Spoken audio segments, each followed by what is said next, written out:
Bonjour, je vais corriger l'exercice 7 du TD17. Cet exercice, on étudie dans cet exercice la diffusion Compton. Donc cette expérience, on envoie des rayons X durs, alors c'est-à-dire des rayons dont la longueur d'onde est toute petite. C'est de 1 picomètre à 1 nanomètre. Donc c'est des rayonnements qui sont dangereux, hein, faut pas...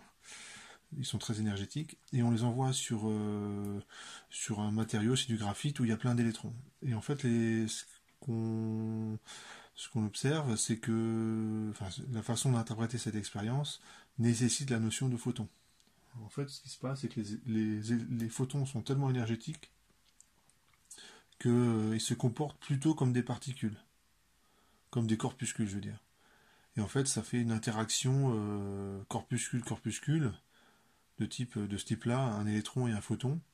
Alors quand je dis ça, en fait, c'est pas correct, hein. Je devrais dire, la bonne façon de le dire, c'est le photon c'est une particule, l'électron c'est une particule, et suivant les circonstances, on va plutôt observer un comportement ondulatoire, ou plutôt observer un comportement corpusculaire, mais c'est toujours la même particule. Ça dépend en fait des conditions expérimentales, et ici, on va observer un comportement plutôt corpusculaire. Ce que je vais faire dans un premier temps, je démontre cette formule-là.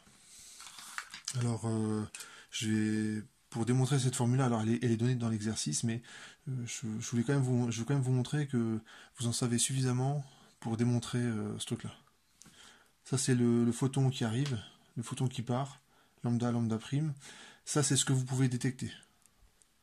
Et ici, il y a forcément un électron qui a fait l'interaction avec le photon. Donc, il faut imaginer l'électron qui était là, il a reçu, il a absorbé, enfin non, il a pas absorbé le photon justement, il a interagi avec le photon, qui a perdu un peu d'énergie et a été dévié sa trajectoire. Donc l'énergie perdue, c'est l'électron qui l'a récupéré. Donc pour ça, je vais faire un bilan d'énergie, je vais faire un bilan de quantité de mouvement. Voilà, j'ai fait un tableau et je vais regarder ce qui se passe avant l'interaction, ce qu'il y a après l'interaction, en énergie et en quantité de mouvement. Et ce que je vais écrire ensuite, c'est que la quantité de mouvement se conserve entre avant et après, idem pour l'énergie. Alors l'énergie du photon, c'est h nu, donc, et nu c'est c sur lambda, donc ça c'est assez facile. Ça donne ça. Donc je répète, je suis en train de démontrer cette formule-là. Donc c'est la démo de lambda prime moins lambda, c'est égal h sur mc 1 moins cos θ. Alors c'était pas demandé cette démonstration, mais je vous montre quand même que vous avez tous les outils pour la faire. C'est quand même pas mal rien que de savoir ça. Pour l'électron, son énergie c'est gamma mc carré. Et gamma c'est, je l'écris ici, c'est 1 sur racine de 1 moins v carré sur c carré. C'est le facteur de Lorentz. Et ici on a pour l'électron c'est gamma prime, donc c'est la même chose que ça mais avec v prime, où v prime ce serait la vitesse de l'électron après l'interaction. Et ici c'est gamma prime mc carré pour l'énergie. La quantité de mouvement du photon. Alors si vous regardez, alors je vais me donner des axes. On va dire que les axes c'est x comme ceci et y comme ça. Ok. Et donc la quantité de mouvement du photon c'est uniquement suivant x et c'est h sur lambda suivant E de x. Je vous rappelle, c'est la relation de De Broglie. P égale h bar k, c'est un vecteur. K c'est 2pi sur lambda, h bar c'est h sur 2pi, ça donne ça. H sur lambda fois E de x. La quantité de mouvement après l'interaction, alors en module c'est toujours, alors ce sera h sur lambda prime, mais il y a un angle θ, donc ça va donner h sur lambda prime, cosinus θ suivant E de x, et sinus θ suivant E de Y.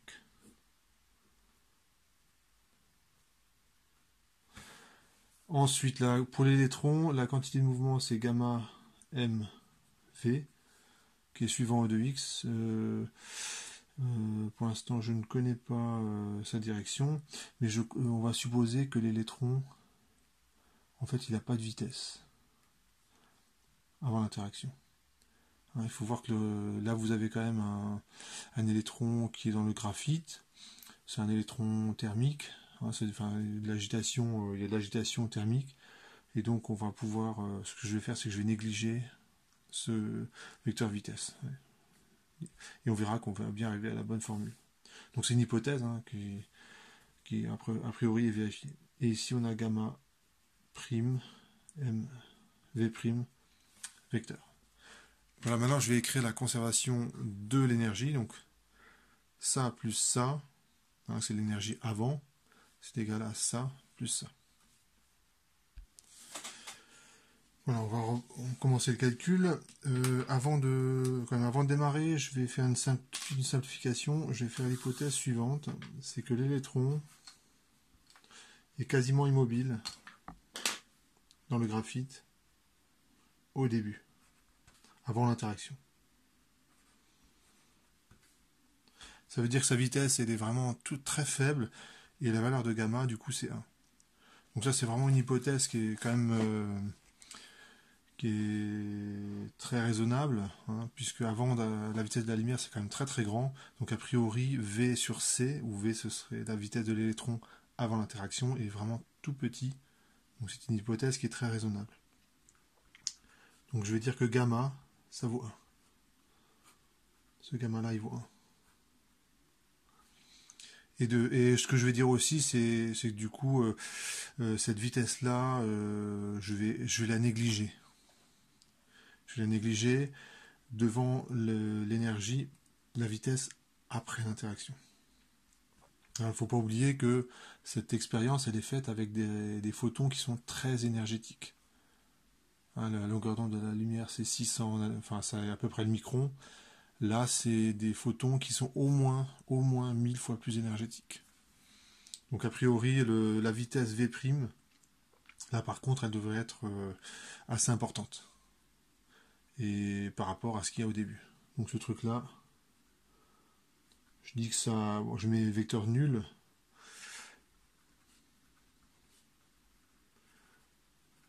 En fait, pour dire les choses proprement, il faudrait dire V négligeable devant la vitesse de l'électron après l'interaction V'. Voilà, ça va simplifier un petit peu les calculs. Alors on démarre. Et donc, conservation de l'énergie.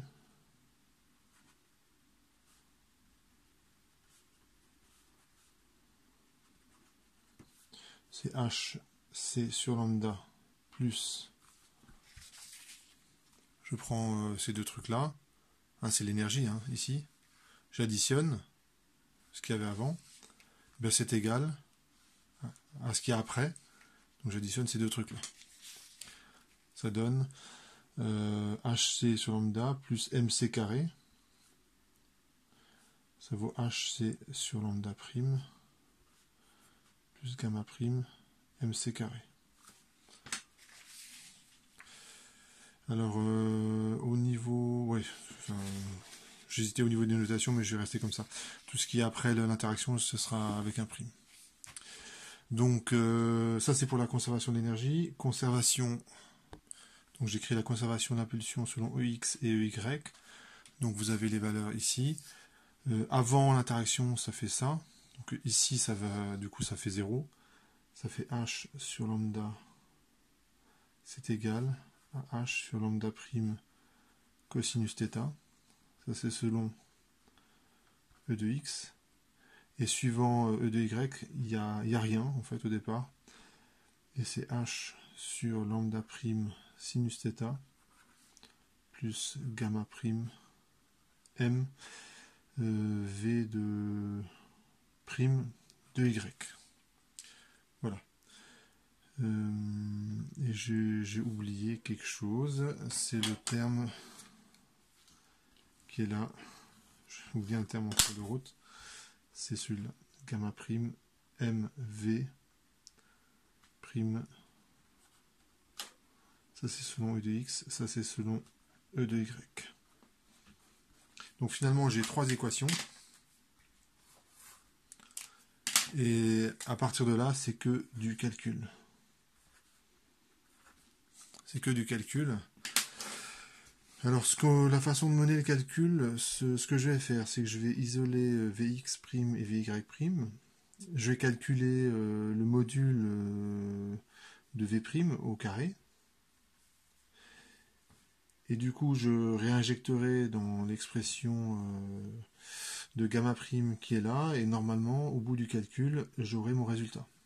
Donc évidemment, la façon dont je vais mener le calcul sera peut-être pas optimale. Il y a peut-être des façons de le mener qui sont plus directes, mais bon, après tout, c'est que du calcul, hein. Donc il suffit juste de s'armer un petit peu de patience. On sait qu'on va arriver au bout. Voilà, j'ai déjà un petit peu commencé le calcul. Donc ce que j'ai fait là, c'est que j'ai pris V2x', qui est ici, et ça donne tout ce terme-là. Et je le mets au carré. Et je fais la même chose avec V2y' que je vais mettre au carré. Et bien ça, ce sera égal à V'. Et V' est directement relié à la valeur de gamma prime. Je rappelle que gamma prime, c'est le facteur de Lorentz, et c'est 1 sur racine de 1 moins V' carré sur C carré. Voilà, je me suis de nouveau avancé dans le calcul, ça donne ça. Et ça, c'est V', c'est V' au carré. Et ce qu'on peut, alors c'est un petit calcul que vous pouvez faire, mais ça vaut C carré 1 moins 1 sur gamma prime au carré. Pour justifier cette égalité, j'ai utilisé l'expression du facteur de Lorentz. Gamma prime, c'est 1 sur racine. Normalement, cette formule-là, elle doit vous dire quelque chose. C'est le facteur de Lorentz. Si vous isolez V' au carré, et il y a gamma prime au carré, ça je le mets au numérateur, le gamma prime au carré finit au dénominateur, on fait les petits calculs et on arrive à cette expression-là. Donc là, je vous laisse vérifier ça. Donc je continue mon calcul. Voilà.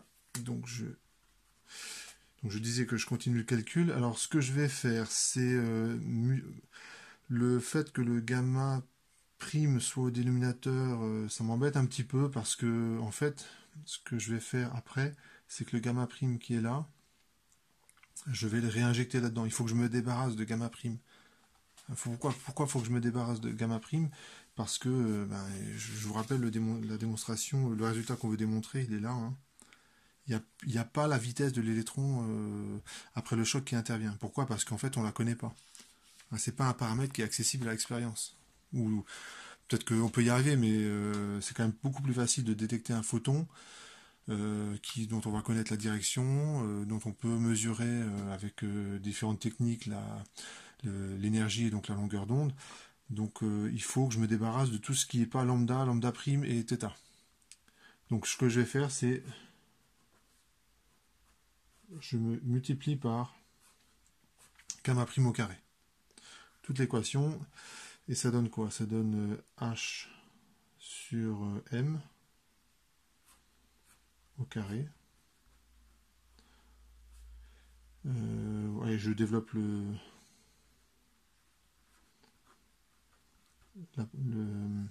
carré, 1 sur lambda prime au carré, plus H sur M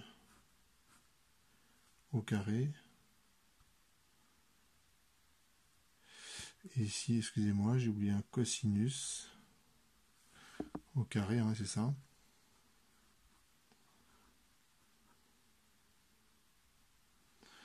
Donc je vérifie que j'ai rien oublié. Donc H sur M c'est bon. Sinus 1, le gamma prime il disparaît. C'est égal à C carré gamma prime carré moins 1. Voilà, donc je préfère quand le gamma prime il est là. En plus, il n'apparaît que ici. Donc maintenant, ce que je vais faire, c'est que je vais prendre l'expression de gamma prime qui est au-dessus, ici, et je vais la réinjecter.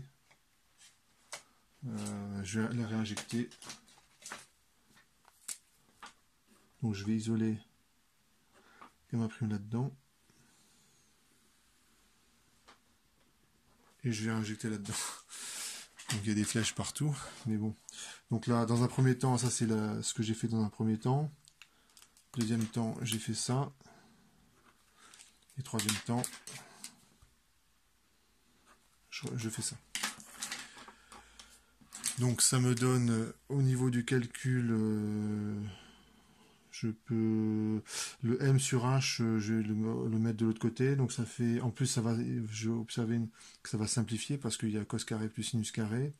Donc ça fait 1 sur lambda carré moins 2 cosinus θ lambda prime plus 1 sur lambda prime carré. C'est égal à mc sur h au carré. Et là maintenant je remplace gamma prime. Donc gamma prime ça vaut... donc là il y a un petit calcul à faire. Alors je vais le faire à part, ce calcul je vais mettre directement le résultat. Donc je vous demande, voilà, éventuellement vous faites pause et puis vous faites vous aussi le calcul et puis vous regardez ce que ça donne. Donc j'ai remplacé gamma prime à partir de là. Hein. Donc j'isole gamma prime. Ça donne ça. Ça donne h sur mc, 1 sur lambda moins 1 sur lambda prime plus 1. Sauf erreur. Je mets au carré. C'est le carré qui est là. Moins 1 qui est là. Donc à partir de là, là c'est... J'ai tout ce qu'il faut en fait. Je n'ai plus besoin, j'ai plus que du lambda prime et du cos θ. Donc normalement, la calcul de calcul et j'ai mon résultat. Donc je vais... alors ici je vois que j'ai une simplification. Hein, lorsque je vais distribuer ce terme-là là-dedans, ici ça va donner 1. Et ça donne m carré c carré sur h carré ici. Quand je vais mettre au carré ici, ça va simplifier là et là. Donc on va dire que c'est bien parti. Donc je vais remanier un petit peu l'équation. Donc ça donne ceci. Donc ce que j'ai mis donc dans cette parenthèse là, je vais la mettre dans une autre couleur parce que sinon vous n'allez pas la voir. Cette parenthèse là, qui va avec celle-là. Je mets h sur mc en facteur, donc comme il y a le carré, ça fait h carré sur m carré c carré qui va simplifier avec celui-là. Et en le mettant en facteur, il faut faire apparaître h sur mc sur h ici. Et donc ça donne ça. Voilà, je vous laisse vérifier que c'est bon. Donc je continue mon calcul. Et je développe ce carré.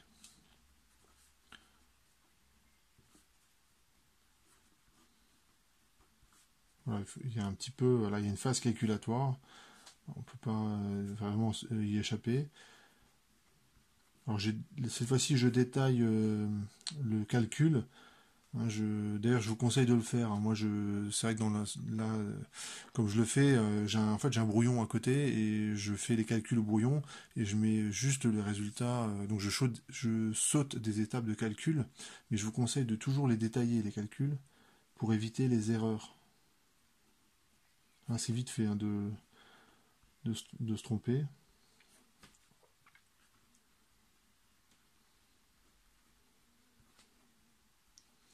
Donc là j'ai de la chance parce que j'ai un terme qui se simplifie. Donc ces trois termes là, ça vient du carré là, quand je le développe. Et le mc carré sur h carré simplifie avec celui-là. Donc ça, tant mieux. Ça simplifie un petit peu. Maintenant je développe le carré. Bon c'est que du calcul, hein, vous avez remarqué.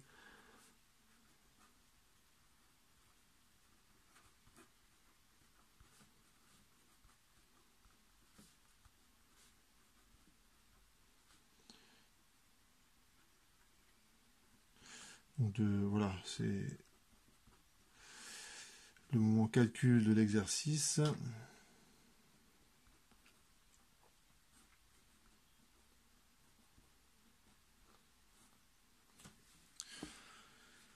Et là, on voit qu'il y a des termes qui simplifient, donc ça fait toujours du bien parce que le résultat qu'on doit obtenir à la fin, il est quand même relativement simple. Et normalement, c'est quasiment bon là. Je vais recopier ce qui reste. Donc j'ai moins 2 cosinus θ lambda prime. C'est égal à moins 2 sur lambda prime plus 2mc sur h. 1 sur lambda moins 1 sur lambda prime. Et ce que je vais faire, c'est que je multiplie l'ensemble de l'équation par lambda prime. Fois lambda prime. Donc ça va donner quoi? Ça va donner... Et puis il y a un 2 qui se simplifie.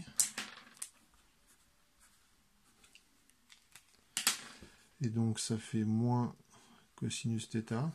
C'est égal à moins 1 plus mc sur h. Lambda prime moins lambda.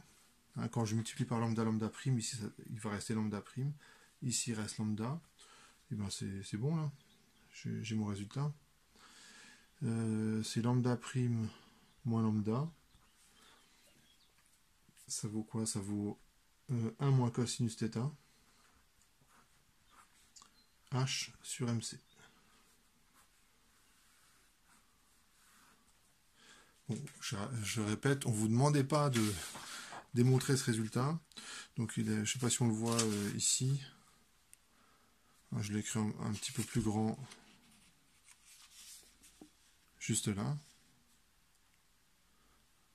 Et on regarde. Ouais, c'est bon. Je ne me suis pas trompé. Donc j'ai bien redémontré le résultat.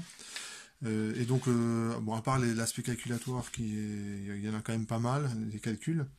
Et tout ça on a vu. Hein. L'énergie c'est gamma mc carré, ça on l'a vu. L'impulsion c'est h, l'impulsion c'est h bar k, donc h sur lambda pour le photon. Ça on a vu aussi. L'énergie du photon c'est h nu, donc h sur lambda. Tout ça on a vu. Hein. Donc vous pouvez, voilà, vous savez d'où vient cette formule. Donc je réponds enfin aux questions de l'exercice. Donc montrer que h sur mc est homogène à une longueur. Alors,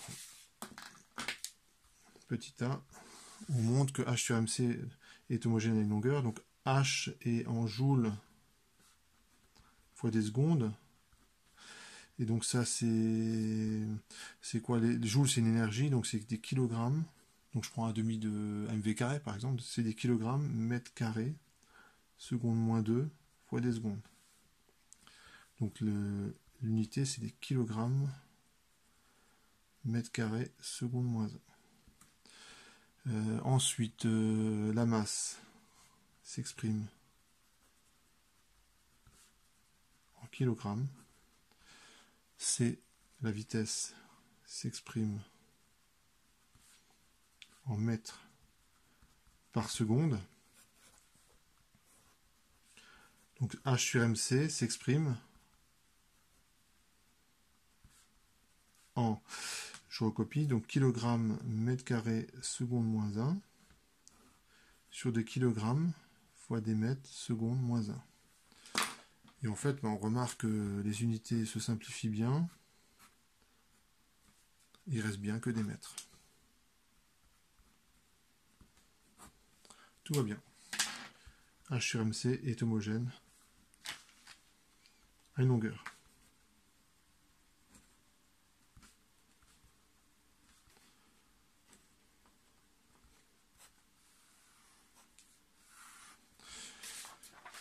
Voilà pour la question petit a. Question petit b, pourquoi cette expérience était intéressante, spécialement pour des rayons X.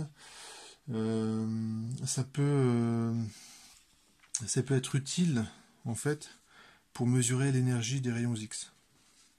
Si vous regardez ou plutôt, pour sélectionner l'énergie de rayons X. Hein, en fait, c'est l'équivalent d'un prisme, en fait, votre manip. Hein, le prisme, vous savez que ça prend la lumière blanche, du soleil par exemple, et vous avez toutes les couleurs de l'arc-en-ciel. Et donc si vous voulez sélectionner le bleu, en fait, il suffirait juste de mettre un prisme et de mettre un dispositif qui va que prendre la radiation bleue. Hein, il suffit juste de mettre par exemple une fente qui va sélectionner que la radiation bleue. Et ben, on doit pouvoir faire la même chose.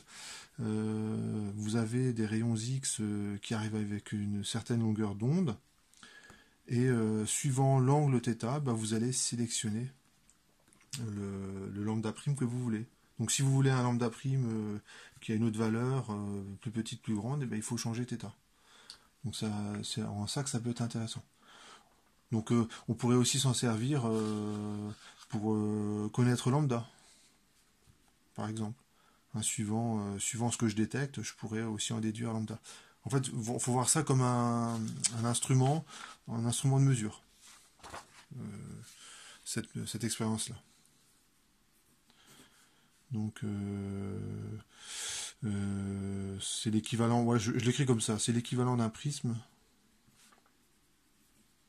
C'est l'équivalent d'un... Ouais, non, c'est mal dit. C'est...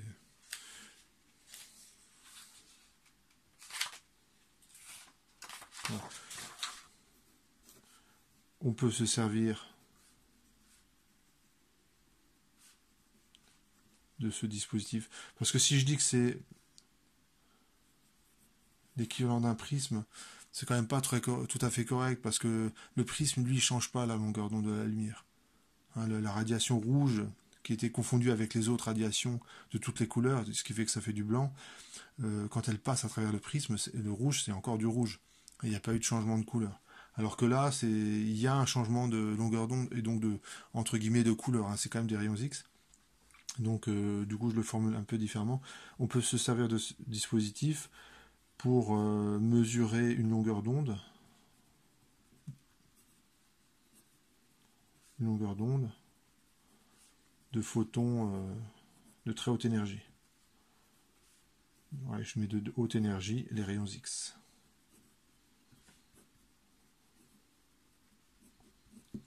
Voilà.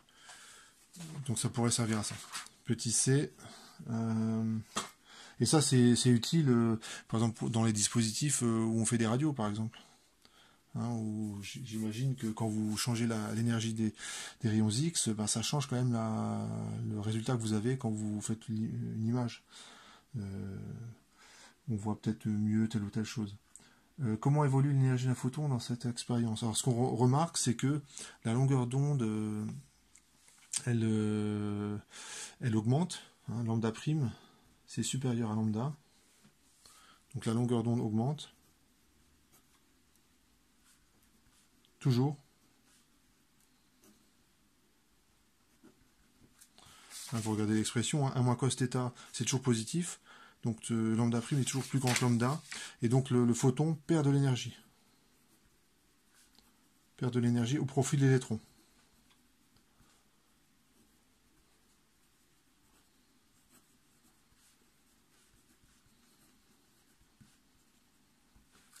Profit de l'électron.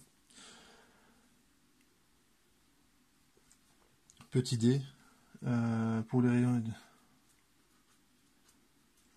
Alors, on fait une petite application numérique, on prend des rayons X de 7,08 fois 10-11 picomètres. Remarquez la précision de la mesure, hein, on a quand même 3 chiffres significatifs pour la longueur d'onde. Et on prend θ égale 90 degrés. Et on vous demande de calculer lambda prime. Donc je prends la formule, lambda prime, ça sera égal à lambda, le cosinus θ vaut 0, donc c'est lambda plus h sur mc.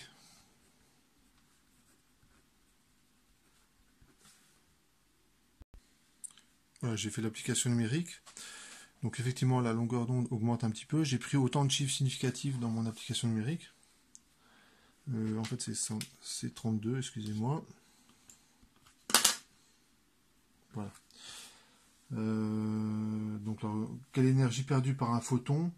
Petit e. Alors, quelle est l'énergie perdue par un photon? Si on regarde, calculons l'énergie avant et l'énergie après. Donc, avant, après. Donc, l'énergie de mon photon, ça vaut quoi? ça vaut HC sur lambda. Et après, c'est HC sur lambda prime. Faisons l'application numérique. Voilà, j'ai fait des applications numériques. Donc avant, on a ceci. 17 000 électronvolts. On voit que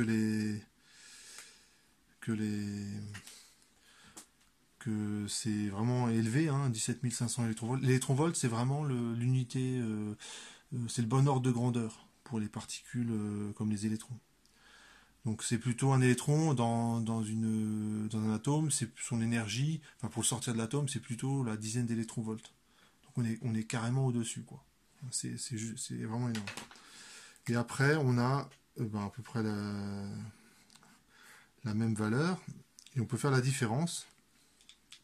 La différence, c'est à peu près 600 électronvolts. Donc on a une différence de 600 électronvolts. C'est très important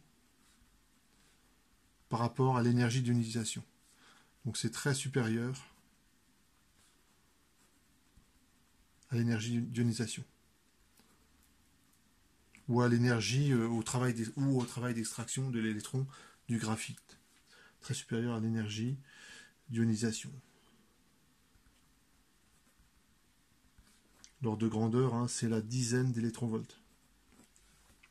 Enfin, c'est l'ordre de l'électronvolt à la dizaine d'électronvolts pour un atome. C'est bien là, je crois que c'est la dernière question que vous... Voilà.